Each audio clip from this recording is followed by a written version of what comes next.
옛날에 우리 말에 목고대학생이라는 말이 있었어요. 요즘은 대학에 들어가도 취직이 잘 안 되니까 대학을 나와도 열심히 공부하고 대학에 가서 공부를 열심히 하지만, 옛날에는 대학 들어가면 그냥 너무 어릴 때부터 입시 경쟁 또 치열하게 공부하다가 지쳐가지고 대학에 들어오면 그냥 먹고도 온다. 그래서 먹고대학생이라. 제가 유학 올 때 너무 깜짝 놀란 것은, 죄송해요. 그때만 해도 다는 그러지 않습니다만은 여자들이 대학에 가는 것은 시집 잘 가기 위해서 대학을 갔던 적도 있었습니다. 미국에 오자마자 제가 80년도에 왔는데 학교에 가보니까 도서관에 여학생들이 정말 많았어요.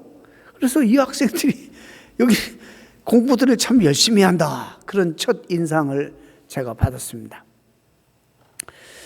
제가 왜 이런 얘기를 하냐면, 태어나서부터 이제 그 어린 유아교육부터 치열하게 공부를 시키잖아요, 아이들을. 그 나이에 아이들이 가져야 되는 사회성과 정서 이런 거 다 사실상 무시한 채 입시라는 경쟁에 내몰립니다.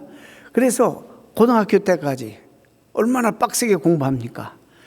그렇게 지쳐가지고 대학 가면 그냥 쉬고 노는 겁니다. 그래서 먹고대학생이라는 말이 나왔습니다. 어느 분이 제가 글을 읽었는데, 오래된 글입니다만은 참 불쌍타.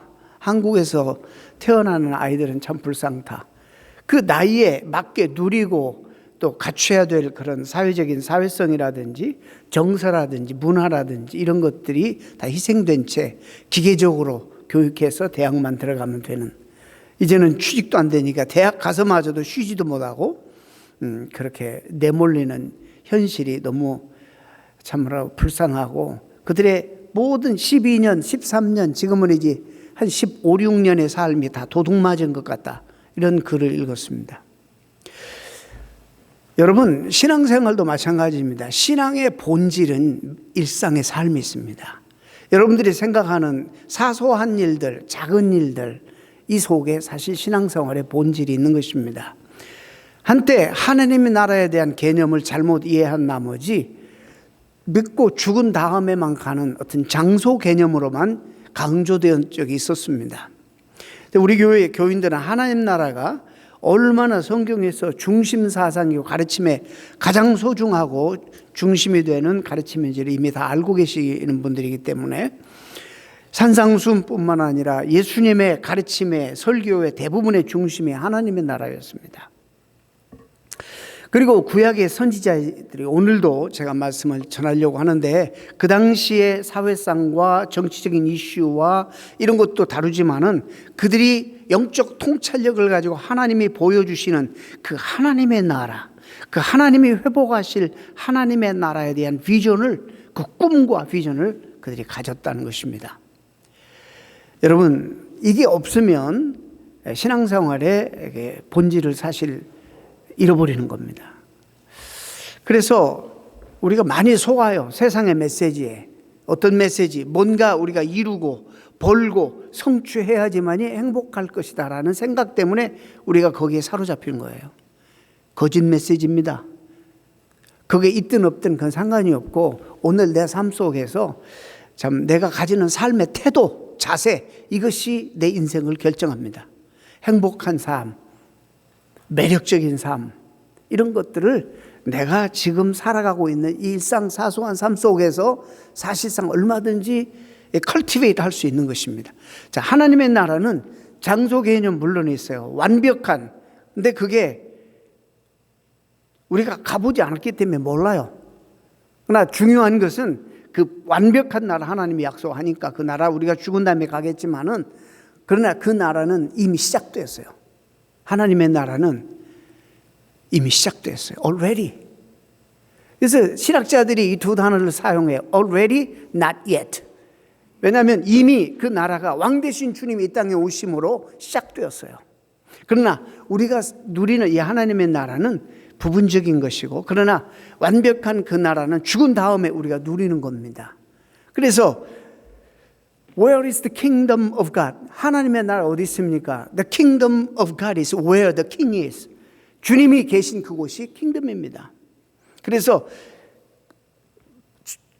초막이나 궁궐이나 어디에서 살든지 주님 모신 그곳이 우리 하나님의 나라라. 495장 찬송가 3절에 그렇게 우리가 기록해 놓아서 가사를 그렇게 우리들이 부르고 있습니다. 맞습니다. 성서적입니다. 자, 그러면 그 나라는 지금 우리 안에 들어와 계시고 우리 안에 있고 우리가 매일매일 삶 속에서 살아갈 수 있는 나라가 하나님 나라예요. 근데 이것을 신앙생활의 본질을 잃은 사람들은, 그 나라를, 그 비전을 못 보는 사람들은 날마다 뭔가 이루어지 성취되지 전까지는, 내가 성공하기 전까지는, 부자 되기 전까지는 절대로 나는 행복해질 수 없어 하고는 그 모든 인생 삶을 포기한 채 그냥 살아가는 거예요. 여러분, 파랑새라는 단편 아시죠? 그렇게 신기를 찾는 거예요. 이건 신앙생활에 너무나 여러분, 많은 여러분의 삶과 인생과 시간들을 웨이스팅하는 겁니다. 오늘 주님과 함께 살아가는, 오늘 하나님 나라의 그런 삶의 본질이 나에게 없다면 여러분, 신앙생활을 잘못하는 겁니다. 삶이 그래서 변화되어서 매일매일 정말 매력적이기보다는, 이상하게 우리가 오리엔테이션이 잘못됐어요. 어떤 종교적인 행위가 돋보여져야지만이 신앙생활 잘하는 것처럼 생각하고, 그런 걸 위해서 과도하게 애쓰는 이런 잘못된 신앙관들이 참 많습니다. 여러분, 그것보다는 내가 행복해야지 이 행복을 주변과 나눌 수 있고, 내가 그렇게 하나님 나라의 왕 되신 주님의 통치와 다스림을 매일의 사소한 삶 속에서 내가 누리고 받고 살아갈 때 내 삶이 변화되고 매력적으로 되는 거예요. 그럴 때 나를 통해서 주변이 변화되고 주변 사람들이 주님을 알게 되고 세상이 변화되는 것입니다. 이 신앙생활의 본질을 여러분 놓치지 마시기 바랍니다. 오늘 이 에레미야 선지자는 오늘 이 말씀을 주기 전에 일찍 몇 장 전에 18절에 하나님과 우리 관계를 어떻게 설정할까? 다윗은 목자와 양으로 그렇게 비유했습니다. 근데 에레미야는 토기장이와 진흙으로 그렇게 설정하고 비유했습니다. 하나님은 토기장이고 우리는 진흙이다. 이 사람이 골방에서 그냥 조용히 그렇게 깨닫는 진리가 아니라, 그가 살았던 그 시대적인 상황은 처절하고 정말 정치적인 변화가 엄청나게 많이 급변하는 그런 시대 속에서 실제적으로 눈으로 보고 또 하나님이 또 영감도 주시고, 그래서 철저하게 그가 체험을 통해서 깨달은, 그리고 하나님의 영감을 통해서 깨달은 고백을 하고 있는 겁니다. 우리가 보기에는 저렇게 힘이 많고 저렇게 군사력이 많고 저렇게 인구도 많고 병력도 우수한데 천년만년 갈 것 같은 제국이 하루아침에 무너져 버리고, 볼 것 없는 그런 이름도 없는 나라가 하루아침에 강성해서 그 제국을 제압해 버리고 다른 제국이 일어나고, 이런 나라와 흥망성쇠, 이 모든 것들 역사 가운데 이 역사의 움직임 배후에 어떤 놀라운 힘이 작용한다는 걸 그가 알았어요. 그 힘이 바로 하나님이에요.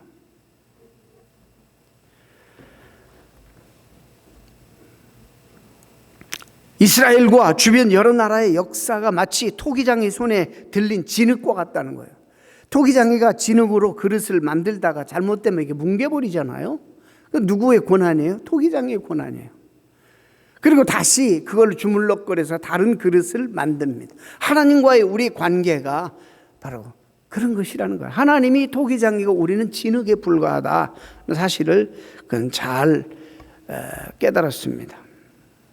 형편없던 나라가 강한 나라가 되는 것도 보았고, 인간의 예상과는 너무나 다르게 제국들과 나라들이 흥했다가 망해지는 것들을 역사를 통해서 보았고, 도저히 사람으로서는 예측할 수 없는 어떤 힘이 역사 배후에 작용하고 있다는 것을 부인할 수 없어요.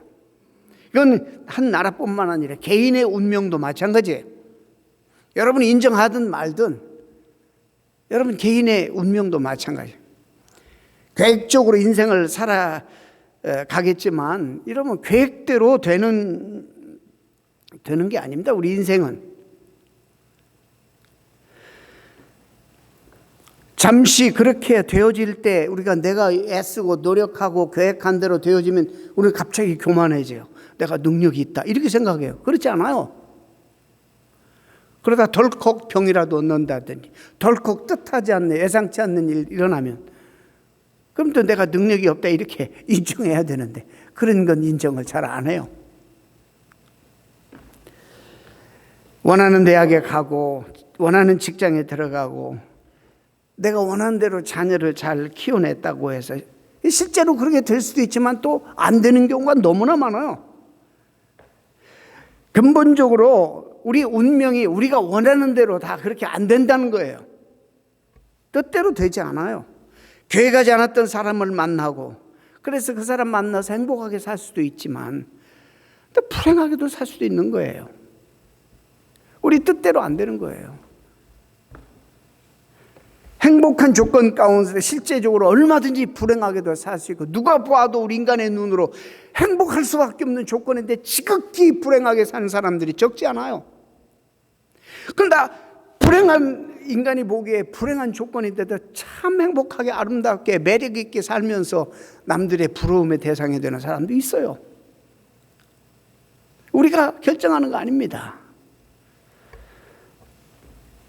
부분적으로 선택하는 거, 사소한 건 우리가 선택할 수 있어요. 주단학을 살까 무슨 아모레를 살까 이런 건 우리가 결정하지만은 그러나 인생의 결정적인 것은 다 우리의 힘으로 안 되는 거예요. 내가 언제 태어나고 죽는 거, 내가 누굴 만나서 결혼하는 거 마음대로 안 되는 거예요. 하나님께서 사도행전에 뭐라고 얘기하셨냐면은 이주의 경계와 그리고 우리의 생명은 하나님이 하나셨다. 하나님이 리밋하셨다는 거예요. 우리가 미국 와서 살지 알았어요, 여러분? 하나님이 보이지 않는 하나님의 힘이 작용한다는 사실입니다. 그 사실을 너무 알고 이것을 토기장이와 토기로 이 에레미야는 비유하고 있습니다. 근데 여러분, 이 시대의 많은 사람들은 잘 이걸 받아들이지 않으려고 해요. 그리고 성경의 이런 원리나 이런 아주 앱솔루트한 그런 원리나 가르침을 좀 받아들이는 것은 현대인으로서 나같이 우리처럼 지성인들이 좀 자존심 상한다고 생각하는 것 같아요. 최근에 제가 만나본 미국 사람들, 잘 나가는 소위 세상적으로 이런 분들은 이런 생각을 하고 있어요. 그래서 그 사람들은 또 나름대로 저를 한심하게 보겠지만 저도 참 불쌍해요.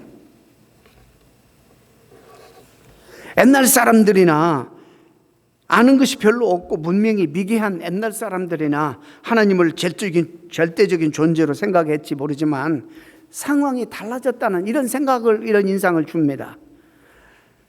지금은 하나님의 절대성보다는 인간의 절대성에 신뢰를 보내는 것 같은 그런 인상을 줍니다. 참 안타깝습니다. 마치 이 시대의 과학 문명은 인간이 못할 것이 없을 것 같이 보이죠. 우주여행도 가능하고 심지어 이 무의식 세계까지도 통제할 수 있는 그런 과학이 발달하고 이거 인공지능 또 시대가 또 열려가지고 어떻게 변할지 몰라요. 그래서 경제력과 군사력, 그 다음에 정보력만 있으면 세계를 제패할 수 있는 것처럼 보입니다. 그래서 마치 이 세상 모든 미래가 인간의 손에 달려 있는 것처럼 그런 인상을 받게 되고 사람들이 그것을 또 생각합니다. 여러분, 이제 미국이 지금 패권을 쥐고 있고 또 우리가 여기서 살아가고 있고 이런 그 평화 시대가 오래 가게 되면 이런 생각들이 지배적이다가 어느 때 세계 대전이 온다든지 엄청난 예상치 않은 일들이 생기면 우리들이 믿고 있었던 모든 것들이 그냥 물거품이 되는 거예요. 그래서 하나님의 역사 가운데 그런 어려움들을 그냥 하나님이 허락하시는 것 같다 하는 생각이 들어요. 이런 시대에 우리는 특별히 에레미야 선지자의 메시지를 귀담아 들어야 된다고 봅니다. 오히려 기분 나쁘세요? 우리는 진흙이 되어서 토기장인 하나님의 손에 붙들려 있어서 아무것도 의지도 없는 그런 존재라고 표현해서 여러분 기분 나쁘세요? 오해하지 마시기 바랍니다. 우리가 토기장이 안에 손에 붙들린 무기력한 그런 진흙에 존재하다는 보잘것없는 인생이라는 말이 아니라 여러분 누구에게 붙잡혀 있느냐가 중요한 겁니다. 물감이 유색 이 물감이 이 탁월한 창의력이 탁월한 예술가 앞에 놓여 있으면 진짜로 아름다운 예술 작품으로 탄생합니다. 물감 자체 널브러져 있지만 이걸 가지고 예술가의 손에 붙들리면 아름다운 그런 예술 작품이 되는 것처럼 우리도 마찬가지입니다. 재료가 나서서 잘난 척하면 예술가의 창조 행위는 나타날 수가 없는 것이죠. 바로 이 예레미야의 비유는 우리를 아주 비하하는 그런 말이 아니라 오히려 우리를 창조자 하나님과 연결된 밀착된 그런 운명이라는, 오히려 우리의 존재를 귀하게 높이는 이런 비유라고 저는 생각합니다. 하나님과 함께하는 그 아름다운 세상을 회복하고 만드는 그런 존재라는 뜻입니다. 한 가지 중요한 질문이 아직 남습니다. 그럼 우리가 그러면은 하나님이 절대 주권을 가지고 하시니까 우리가 해야 할 일이 없는가? 그냥 막연히 그냥 있어야 되는 그런 운명인가? 아닙니다. 진흙인 우리를 하나님이 예술품으로 만들 만한 그런 날만 손 놓고 무조건 기다리는 것이 아니라, 그런 운명이 아니라 우리는 하나님이 쓰시기에 너무나도 합당한 도구들이 되기 위해서 부단히 우리 자신들을 살피고 우리 자신들을 매력적으로 만들어야 돼요. 지금 에레미야가 바로 어떤 기초에서 이런 이야기를 하는지를 여러분 지금 제가 말씀드리려고 합니다. 자, 이걸 알려면 그 시대를 우리가 잠시 먼저 살펴야 됩니다. 에레미야는 통일된 이스라엘이 나뉘어져서 북이스라엘, 남유다가 있었습니다. 북이스라엘이 이미 100여 년 전에 아스리라는 나라에 아수르에게 멸망당했어요. 없어졌어요. 하나님의 메시지를 받지 않고 심판의 경고의 메시지를 소홀히 여긴 결과 하나님을 떠난 백성들을 심판받았어요. 남유다만 남았는데 남유다에서 활동하는 그런 에레미야가 우리도 하나님 앞에 돌이키지 아니하면, 우리 삶의 방향성과 삶의 모든 것을 하나님 앞에 의존하지 아니하면 우리도 망할 수밖에 없다라고 심판의 메시지를 전하는 겁니다. 여러분, 그 시대는 이스라엘 역사의 격동의 시대였습니다. 아스리 제국이 이제는 지금 북이스라엘을 멸망시킨 아수르 제국이 쇠망하고 신생국가 바벨론이 지금 다시 그 제국으로 떠오르는 그런 시대였습니다. 그런 국제 정세 속에서 유대 왕들은 살아남을 길을 여러모로 모색하고 있었습니다. 지금 우리 목사님 기도도 하셨고 우리가 다 아는 바처럼 한국이 지금 강대국 사이에 끼어서 얼마나 지금 초조하게 눈치 보고 있습니까? 어떻게 외교를 해야지 될지 지금 모를 정도예요. 근데 북한까지도 이렇게 위협을 주고 있는 상황이니까 정말 우리 한국을 위해서 기도해야 됩니다. 얼마나 지금 불안한 상황인지 몰라요. 유대도 그랬습니다. 제국들 사이에 끼어서 어디에 붙어야지, 어떻게 정치력을, 외교력을 발휘해야지 생존할 것인가 고민이 많았습니다. 근데요, 문제는 당시에 에레미야 선지자로 부름받은 게 아니에요. 당시 선지자들이 많았어요. 그런데 한결같이 당시의 선지자들은 좋은 말만 하는 거예요. 그런 일 없습니다. 우리가 누굽니까? 이 나라가 어떤 나라입니까? 하나님 앞에 선택받은 나라입니다. 하나님은 우리와 함께 하셨듯이 앞으로도 우리와 함께 하십니다. 자기들이 하나님 앞에 삶의 방향을 돌이키고 회개하고 하나님 앞에 준비되는 삶에 대한 관심이 없고 괜찮다는 거예요. 옛날의 약속만을 붙잡고 그런 일이 있을 수 없다는 거예요. 에레미야만 혼자 그 기득권 세력과 왕들과 그리고 당시의 지도자들에게 향해서 외롭게 싸우는 거예요. 눈물을 흘려가면서 울면서 자기 민족이 그 민족에 닥칠 그런 불행을 가슴에 끌어안고 울면서 지금 호소하는 것입니다. 여러분, 왕과 백성들, 여러분 에레미야 선지자 예언보다 당시 거짓 선지자들의 그들이 듣고 싶어하는 말, 가뜩이나 불안한데 자꾸 불안한 말을 하니까 에레미야 말은 귀를 닫아버립니다. 안 듣습니다. 잘 될 것이라는 달콤한 말, 하나님 백성이니까 축복할 것이라는 이런 말만 귀를 열어서 기울입니다. 여러분, 죄인들의 성향이 뭔지 아세요? 비록 그게 거짓말이라 할지라도 듣기 좋아하는 말을 해주기를 원합니다. 비록 하나님의 말씀이라 할지라도 여러분, 귀에 거슬리면 귀를 닫아버리는 게 죄인들의 속성입니다. 무조건 잘 될 것이라, 하나님의 축복을 받을 것이라는 이 말을 자연적으로 선호하게 되고 거기에 솔깃합니다. 아무리 하나님께서 말씀하셨다 해도 어둡고 불편한 현실을 그대로 전하는 말에는 귀를 막아버립니다.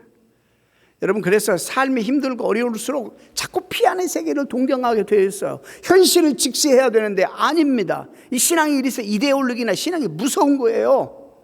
정신을 똑바로 차려야 돼요. 현실을 봐야 돼요. 우리가 이 말이 있죠. 호랭이 굴에 끌려가도 어떻게 해야 된다? 정신을 바짝 차리면 살아난다는 거. 신앙의 세계도 마찬가지예요. 힘들고 어려울수록 공동체나 또 우리 개인의 위기가 오면 더 정신을 똑바로 차리고 피할 것이 아니라 현실 속에서 하나님이 어떤 지혜를 주시는가, 왜 이런 현상을 나에게 허락하시는가, 이런 것을 현실을 피하지 말고 봐야 돼요. 그런 자에게 하나님이 지혜도 주시고 능력도 주시는 거예요. 우리가 한국교회가 많이 그런 역사가 있었잖아요. 자꾸 피안의 세계, 현실이 너무 암담하고 힘드니까 자꾸 그 나라만 사모하게 만들어. 하지 말라는 거, 잘못된 건 아니지만 그럼 어떻게, 현실은 어떡하라고. 속이면 안 됩니다. 정확하게 보고 이것을 우리가, 하나님이 당할 시험밖에는 우리에게 주신 일이 없다고 그랬어요. 하나님이 약속하신 말씀을 굳게 붙들고 이것을 주님의 주시는 능력과 지혜로 이겨나갈 수 있어야죠. 그래서 심판의 메시지를 전하는 에레미야는 참으로 외로웠습니다. 그래 감옥에 쳐넣기도 하고 어떤 때는 죽음 직전까지도 가게 되는, 그렇게 몰린 적도 있습니다. 에레미야가 몰랐겠어요? 그들이 선택받은 민족인지, 아브라함에게, 이삭에게, 야곱에게 하셨던 언약들 몰랐겠어요? 광야에서 하나님이 그들을 어떻게 구체적으로 사랑하셨는지 몰랐겠어요?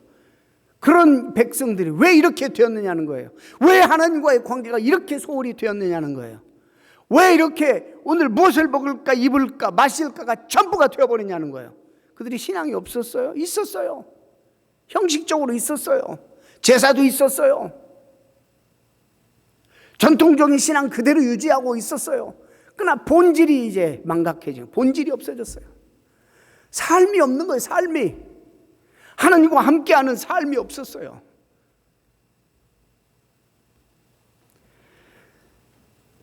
지금 이 진흙인 하나님의 백성 이스라엘이 뭉개질 위기에 있는 거예요. 지금 왜? 하나님의 이름 부르지만 전혀 하나님 백성답지 않아요. 일상에서 하나님 인정하지 않아요. 그러나 때 되면 가서 제사를 드리네.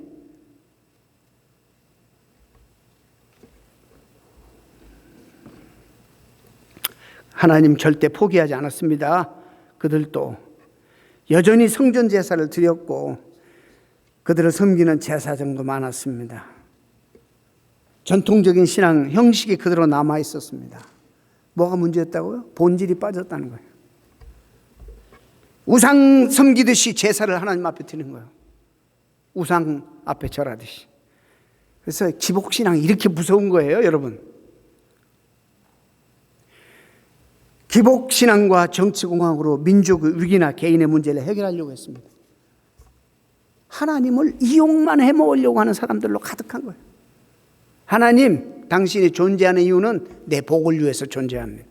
내가 예배 드리고 기도하는 오직 유일한 이유는 하나님을 이용해서 내가 축복받는 겁니다. It's dangerous. 하나님은 그런 자리에 알라딘의 요술 램프에서 나오는 지니처럼 그런 존재가 되고 싶지 않으신 거예요. 하나님은 우리와 개인적으로 깊은 그런 인격적인 교제를 가지고 사랑을 주고받고 같이 아파하고 같이 슬퍼하고 같이 영광을 누리기를 원하시는 거예요. 오늘도 거짓 선지자들이 판을 치는 시대입니다. 성도들이 듣고 싶어 하는 이야기들만을 골라서 합니다. 그런 데는 사람이 미어집니다. 우선 지금의 고통을 잃으니까. 가면 페인필을 주니까 당장에 뭘 줘요? 고통스러운 아픔을 진통제를 허락하니까. 그러나 나가면 또 아파. 현실이 그대로 있어요. 안 변해. 그래서 그 습관이 된 거예요. 고통은 계속 있고 고통을 멎게 하는 그런 진통제만 와서 일주일에 한 번씩 타가는 거예요. 집사님 막 기도를 수준 높게 하셨는데 진짜 진정한 예배는 삶으로 드리는 예배예요. 삶이 없어서 여기서 예배 드리는 것은 정말로 위험한 겁니다. 우리는 여기서 힘을 얻고 은혜 받아서 그 삶을 산다. 그게 됩니까? 그럴 수도 있지만 더 중요한 것, 더 성숙한 그리스도인은 그런 삶을 드린 사람들이 하나님 앞에 나와서 감사, 찬양 이걸 드려야지 예배가 축제 예배가 되는 거예요. 순서가 뒤바뀐 거예요.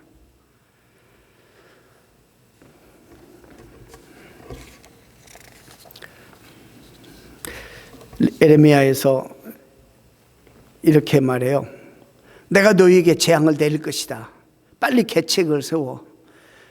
내가 너희를 치렸는데 뭐라고 말해? 너희는 각기 악한 길에서 돌이키며 너희의 길과 행위를 아름답게 해라.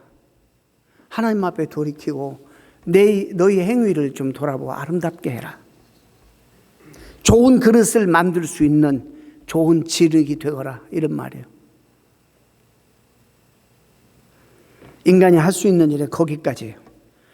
그릇을 만드는 큰 그릇, 작은 그릇 만드는 것은 토기장의 역할이에요. 하나님의 전권입니다.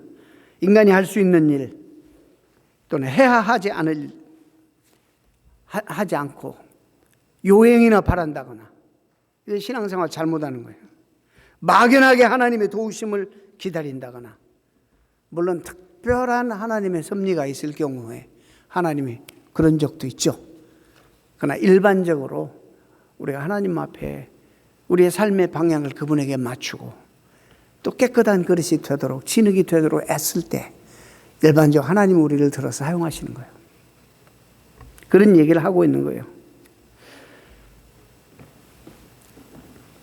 오늘 본문은 여기서부터 본격적으로 이제 우리 신앙생활의 문제를 진단합니다.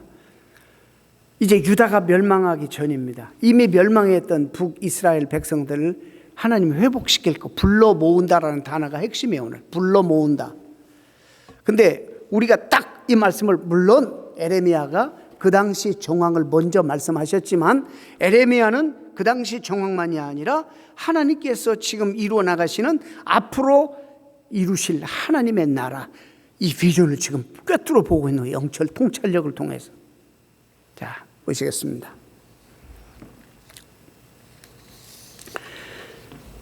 보라, 나는 그들을 북쪽 땅에서 인도하며 땅끝에서부터 모으리라. 북이스라엘을 1차적으로는 가리키겠죠. 모은다, 그들을 다시 회복시킨다 라는 단어죠. 고향으로 결국에 돌아오게 하리라. 그런데 이 예언은 그들이 원하는 시점에, 그들이 기대하는 시점에 이루어지지 않았어요. 하나님의 말씀이라고 외쳤는데 이들은 잔뜩 이제 그들이 원하는 시점을 딱 정해놓고 수년 내에 이제 백성이 돌아올 것을 기대했겠죠. 그러나 이루어지지 않았습니다. 오히려 이 남쪽 유다가 신생 국가인 바벨론에 의해서 점령당해서 멸망당해 버립니다. 예루살렘 성전이 파괴됩니다. 다윗과 솔로몬 왕조가 대가 끊겨버립니다. 지도자들은 포로로 끌려갑니다. 에레미야는 여호와 하나님이 그들을 불러 모은다고 예언하신 말씀을 선포했는데 실제로 그들이 원하는 시점에 이런 일은 전혀 일어나지 않았습니다. 이게 당시의 상황입니다. 우리가 지금 뭔가 내 눈앞에 가시적으로 하나님 응답이 좀 오기를 사모하고 기다리고 하나님 앞에 기도했는데 안 일어납니다. 아무 응답이 없습니다. 이럴 때 우리가 낙심하고 실족하죠. 이럴 때 우리 신앙이 흔들리죠. 지금 그런 상황입니다. 그 당대 그들이 원했던 시점에 오히려 더 정치적인 상황이 악화됩니다. 이런 선지자, 이런 상황을 선지자 이사야는 이사야 55장에 이렇게 설명합니다. 하나님의 계획은 사람의 계획과 다르다. 또 하나님의 길은 사람의 길과 다르다. 이렇게 영적 통찰력을 가지고 고백합니다.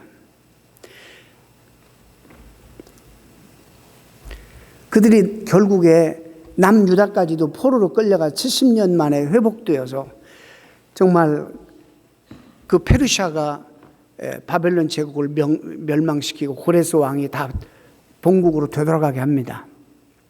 자, 돌아와 보니, 모아서 되돌아와 보니 가나안 땅에 기다리고 있었던 것은 오히려 피폐해진 지역 경제와 민심이었습니다. 이들이 그냥 돌아온 게 아니에요. 하나님을 제사하는 무너진 그 성전을 재건하기 위해서 얼마나 거룩한 목적을 가지고 왔습니까? 그러나 기다리고 있던 것은 피폐해진 지역과 민심이었습니다. 참 다윗의 홀은 영영하리라 그렇게 예언했는데 다윗의 영광을 재현하지 못했습니다. 보세요. 이사야의 예언, 이 에레미야 예언은 500-600년 지나서 일어납니다. 언제 일어납니까? 이 모으는 일이 언제 일어나냐면 예수 그리스도를 통해서 이것이 성취되는 겁니다. 그런데 그 당시에 사람들은 이걸 못 보는 거예요. 경험도 못했습니다. 전혀 다른 방식으로 우리들이 기대하고 예상했던 것과는 전혀 다른 방식으로 성취됩니다. 예수 그리스도가 다윗의 후손으로 오셨습니다.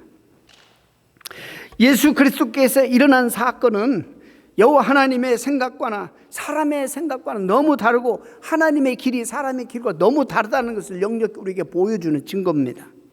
그토록 수천 년 사모하고 기다렸던 메시아가 드디어 역사 가운데 예수님으로 오셨습니다. 오셨는데 조용히 계시더니야 3년 반짝 나타나셔서 하나님 나라 말씀을 선포하고 3년 사역하다가 맥없이 그들이 저주의 상징으로 여기고 꺼리는 십자가에 매달려 돌아가시네. 실패자의 모습으로 그들에게 보였습니다. 그들이 기대했던 것과는 너무나 다른 방법으로 다른 길로 다른 모습으로 하나님께서 이스라엘 백성들을 또 흩어진 하나님 백성들을 모으시기 시작합니다. 모든 사람들에게 따돌림 받았습니다. 그런데 하나님께서는 그 예수의 십자가를 인류를 대신한 죽음이 되도록 하셨습니다. 하나님의 생각과 길은 사람의 것과 너무 다르다는 것입니다. 그뿐만이 아닙니다. 하나님은 십자가에 처형당한 예수를 3일 만에 죽은 자 가운데서 다시 살리셨습니다. 예수의 부활은 사람의 생각과 길을 뛰어넘는 하나님의 구원 통치였습니다. 바로 그 사건을 통해서 우리 인류가 구원받게 된 것입니다. 에레미야의 이 사건은 그 당시 그 사람들이 보는 시점으로는 틀렸지만 그러나 이 예언은 길게 보면 정말로 옳은 예언이었고 그대로 성취되었습니다. 근데 또 이 본문이 언제 이루어졌느냐 여기 핵심이 있는 게 아닙니다. 본문은 우리로 하여금 에레미야가 보았더니 하나님의 나라의 이 모습 비전을 보게 하시는 것입니다. 그렇기 때문에 불행한 환경 속에서도 하나님의 회복 사건과 행위를 믿으면 어떤 상황 속에서든지 기쁨이 넘치고 그 기쁨을 잃지 않게 된다고 말하는 겁니다. 물론 첫째는 에레미야가 그 당시 사람들에게 회개하라고 회개를 각성하는 회개의 메시지를 증거했지만 이 다른 디멘션이 있어요. 이 말씀 가운데 또 무슨 말씀이 약속되어 있냐면 너희들이 하나님의 절대 주권을 믿고 하나님이 하시는 이 거룩한 하나님의 나라의 이 비전을 보게 되면 여러분이 처한 환경이 여러분의 기쁨을 빼앗아가지 못합니다. 이 일에 여러분이 선택되었고 하나님이 사용하실 도구로 이 시대에 부름받았습니다 라는 사실을 우리가 확신하고 알게 될 때 기쁨이 충만할 것이라고 말합니다. 7절 말씀도 여호와께서 같이 말씀하시느니라 너희는 여러 민족 앞에 서서 야곱을 위하여 기뻐 외치라. 12절에도 크게 기뻐하리라. 13절에도 즐거워한다. 이런 단어가 계속 반복되는 이유가 어디 있을까? 가장 역사적으로 격변하는 격동기에 힘들고 어려운 불안 속에 있는 그들에게 소망의 메시지를 한편으로는 주는 거예요. 보세요. 우리가 얼마나 신앙생활을 잘못하고 있는지. 이 세상에 우리는 지금 당장 나에게 좋은 일이 일어나는지 아닌지에만 민감합니다. 지금 당장 내 눈앞에. 오늘 우리 자녀들이 보내는 이 세상의 교육 시스템이 아무리 엉망이 되고 비인간적일지라 할지라도 내 자식만 좋은 대학에 들어가면 그만이에요. 관심 없어요. 그런 거. 어떤 시스템이든지 내 자식만 잘 되면 되는 거예요. 심각한 빈익빈 부익부 현상을 가속화하는 경제 질서보다 지금 나에게 수입이 생기느냐 안 생기느냐 여기에 우리의 관심이 온통 여기에만 머물러 있고 여기만 관심이 있습니다. 우리 신앙이 바로 이런 겁니다. 조금 더 미래를 못 봐요. 조금 더 넓게를 못 봐요. 조금 더 깊이를 못 봐요. 그냥 내 자식이 잘 되면 이게 어쩔 수 없는 인간이에요. 이런 사람들로 구성된 교회는 어떻겠어요? 이기적인 교회가 되는 겁니다. 이웃교회가 어떻게 되든지 하나님 나라가 우리 주변에서 어떻게 확장되고 어떻게 무슨 역사가 하나님 일으키신지 관심이 없어요. 내 교회만 성장하면 됩니다. 이런 사람들이 오늘 이 말씀을 보고 에레미야가 보았던 그 당시의 상황도 보지만 그러나 하나님이 일구어 나가시는 하나님이 일으키시는 하나님 나라의 비전도 봐야 돼요. 그것이 내 삶의 오늘의 삶을 지배하고 기초가 될 때 우리는 어떤 상황에서든지 기쁨을 잃어버리지 않아요. 내가 이 일에 하나님 앞에 쓰임받고 있구나. 내가 이 일에 하나님 앞에 부름받았구나. 이 사실을 알게 되면 이런 환경이나 조건이 나를 슬프게 하고 낙심시키지 않는다는 것입니다. 오늘 8절이나 거명되는 이름들이 있어요. 여기 나오는 사람들이 누구냐면 맹인, 다리 저는 사람, 잉태한 여인, 해산하는 여인, 이 여인들 이런 사람들과 함께 회복되리라. 그 사람들도 다 하나님의 구원에 모으시는 회복의 역사에 제외될 수 없다고 말씀합니다. 그러면서 그들이 와서 시온의 높은 곳에 찬송하며 여호와의 복, 곧 여기 다른 성경에 여호와의 은혜라고 되어 있어요. 곡식과 새 포도주와 기름과 어린 양의 때와 소의 때를 얻고 크게 기뻐하리라. 삶의 조건이죠. 일상적인 삶의 조건.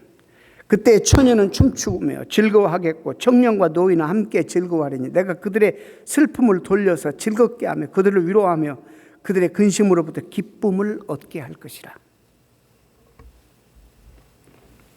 여러분 하나님 말씀치고는 너무 소박한 약속이에요.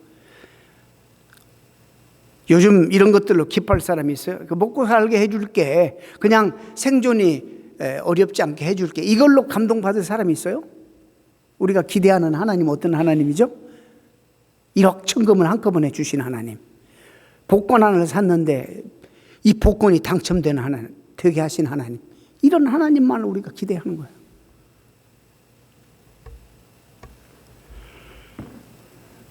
그런데 의외로 소박한 삶의 질서, 소박한 일상적인 삶의 조건만을 열거합니다.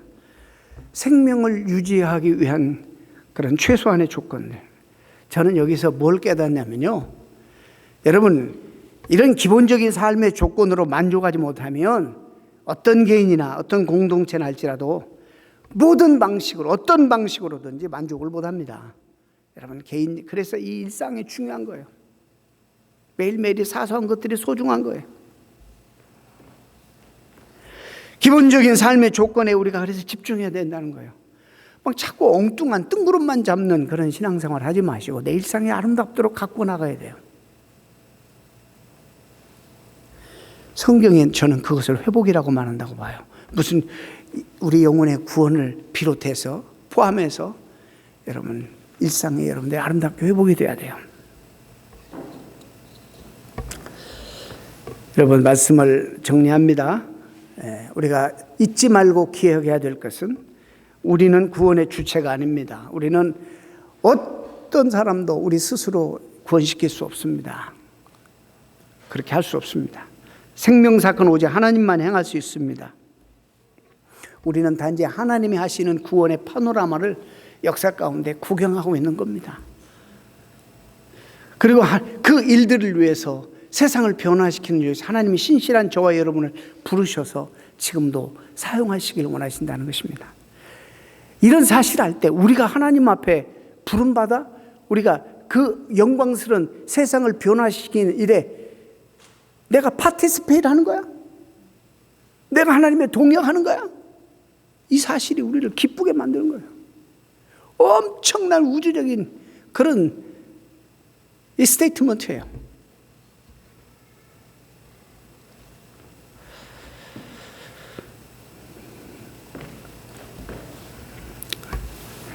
여러분 겁을 내고 있는 대상이 무엇인지를 생각해 보시길 바랍니다.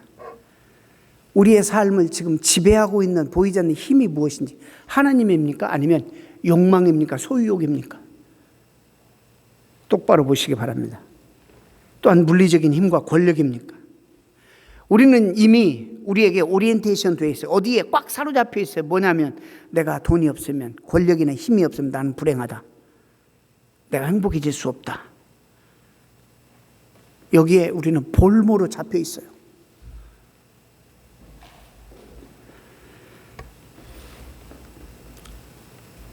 세상이 만만치 않습니다. 현실이 각박합니다. 외모지상주의, 학벌주의가 우리 사회를 장악하고 있습니다. 세상의 메시지가 계속 우리를 괴롭게 합니다. 여기에서 소외되지는 않을까, 외톨이가 되지 않을까 불안합니다. 그러나 우리는 성경의 말씀에 귀를 기울여야 됩니다. 아무리 세상에 뭐라고 해도 우리의 독특한 메시지가 있어야 됩니다. 그래야지 세상이 소망이 있는 것입니다. 사랑하는 성도 여러분, 이 하나님의 손에 붙들려 있는 것을 여러분 아시고 독생자 예수 그리스도 이 땅에 보내주신 목적은 죄악으로 가득한 이 세상을 회복시키기 위해서입니다. 그래서 이 땅에 오셔서 온몸을 물과 피를 흘리시고 십자가에서 죽으셨습니다. 그리고 완전한 회복을 위해서 주님이 다시 오실 것입니다. 마지막에 계시록에서 우리 약속하신 그 약속을 한번 읽고 말씀 마칩니다. 내가 새 하늘과 새 땅을 보니 처음 하늘과 처음 땅이 없어졌고 바다도 다시 있지 않더라. 여러분, 회복하시는 하나님의 손길, 구원뿐만 아니라 내 얼그러진 삶, 욕심으로 가득한, 욕망으로 가득한 삶을 늘 오셔서 하나님 백성답게 주님 닮아가도록 회복하시는 하나님의 손길을 느끼십니까? 이것이 신앙생활의 본질입니다. 속지 마시고 이런 본질에 충실한 여러분 되시기를 축원합니다. 하나님 감사합니다.